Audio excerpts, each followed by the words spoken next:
This will be short and sweet. The reason we've been losing the fight to save our constitutional republic is because we've been placing our reliance on the political parties. As a result, we've been losing.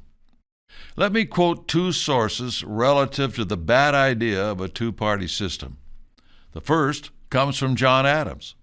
He said in a letter to Jonathan Jackson on October 2nd, 1789, this: "There is nothing I dread so much as a division of the republic into two great parties, each arranged under its leader, and concerting measures in opposition to each other.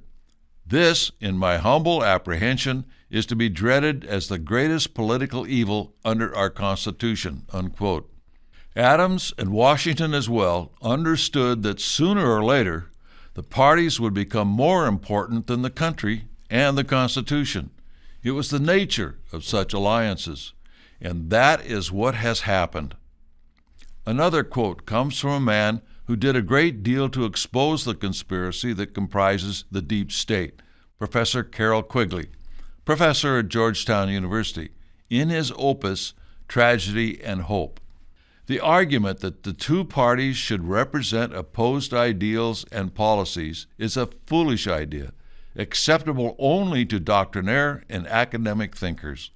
Instead, the parties should be almost identical, so that the American people can throw the rascals out at any election without leading to any profound or extensive shifts in policy. And that is what has been happening in American politics for decades.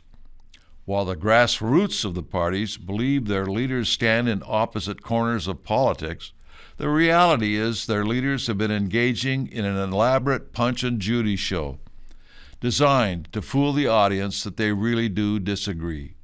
Oh, there are some members of Congress who are concerned about their party's leadership, but they do not have the votes to do much of anything about it. We've tried to point out that the origins of the two parties are not what people believe, that our history books do not tell the right story, and these origins still control the parties at the top, and in both cases they emanate from the left.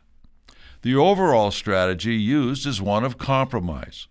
One side proposes some outrageous thing, and the other side proposes a compromise.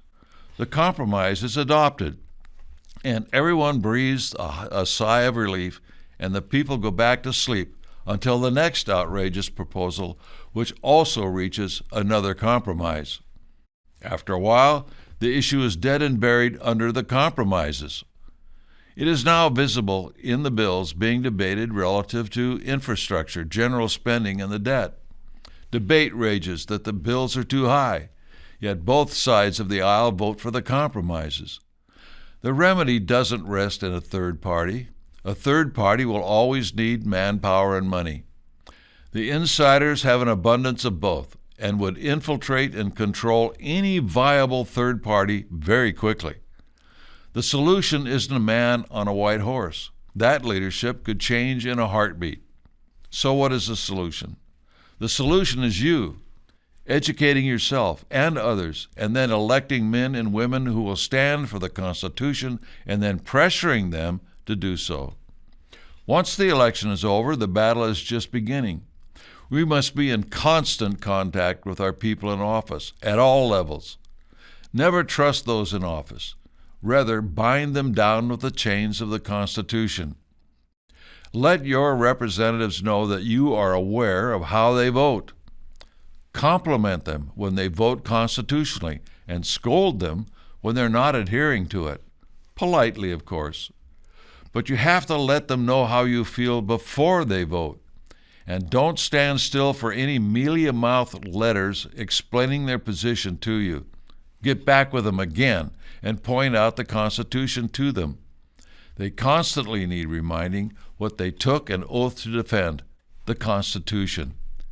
It is, after all, the law, and all other laws cannot violate any provision of it. The more you get people you know to go through the Constitution is the Solution series of videos, the more people that can become involved and help you inform and pressure your representatives and local opinion molders. Get people informed, Get them involved, and then get them organized.